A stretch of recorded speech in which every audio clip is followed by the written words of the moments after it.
When taking a picture of a dusk or dawn scene, typically there is very little light, and what you want is all the colors out of the sky. So what you're going to need to do is go ahead and press the function button. Now I'm going to use the manual mode. I prefer this mode because this is the only mode that really gives me full access to things like white balance and ISO. This is the mode I use for just about every picture I take. Go ahead and go down, press the down navigation button right here to scroll down to white balance. Set it to daylight. Daylight will get you the most accurate colors out of the sky. Once that's set to daylight, go ahead and exit the function menu by pressing the function button right here again. And now what you want to make sure you have is your flash turned off. If you don't have the no flash icon, go ahead and press the right navigation button right here, or the flash button, to access this flash option, and just scroll through the different options until you get to flash off. Give it a second to go away, or hit the set button to make it go away a little faster. Finally, the ISO should be set. Currently you can see mine is set to auto, and this is probably not going to be good. I don't want the camera choosing the ISO because it may be higher than what I want, resulting in a grainy image. So go ahead and press the ISO button here up top, up navigation button to access ISO, and just manually set that to 80. And that's going to produce the best, most smoothest colors in the sky. So now you've got your flash turned off, your ISO is set to 80, and our white balance is set to daylight. Now, sometimes with these scenes, there is so little light that because our ISO is set to 80, the shutter speed will be very, very slow. Sometimes slow enough where you'll even need to use a tripod. So in case the shutter speed is slow, go ahead and set your camera on a tripod. It can be small or large, it doesn't really matter. Once you have the camera on a tripod, you should probably use the timer mode. Press down right here to access the drive mode, where the timer mode is located, and just go down until you get to the 2-second timer.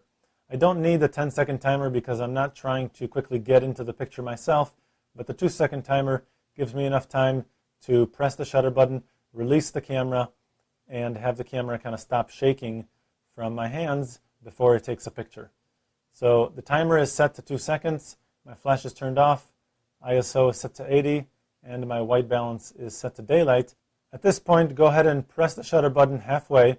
You're going to need to put the focusing square on something with some contrast. In this case, it may be just the horizon. So place the focusing square in the center over the horizon. Press your shutter button halfway. Wait for the camera to lock focus. The focusing square will turn green.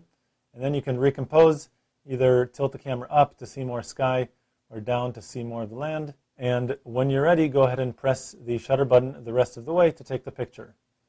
Now it really depends on the scene, but if it's really quite a bit before the sunrise or after the sunset and there really is very, very low light in the sky, you may want to go ahead and have a long shutter exposure. And in this case, the way you have the camera set up right now, the most it'll get to is about a second. So in order to make it longer than a second, what you would do is press the function button here in the center again, go up to exposure compensation, and as it says here, press the display button to access the long shutter option. And you'll see here it says a second. You can press the left and right navigation buttons to change that figure.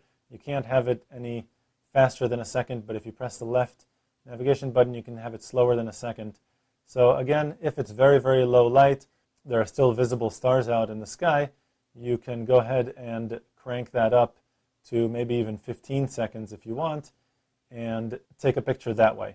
Once you're set, go ahead and press the function button to escape the function menu, and as before, just press the shutter button halfway, let the camera focus. Now you can see that because my shutter speed is so slow, it's 4 seconds, the entire screen went white, because in my case there is really plenty of light and that's not necessary.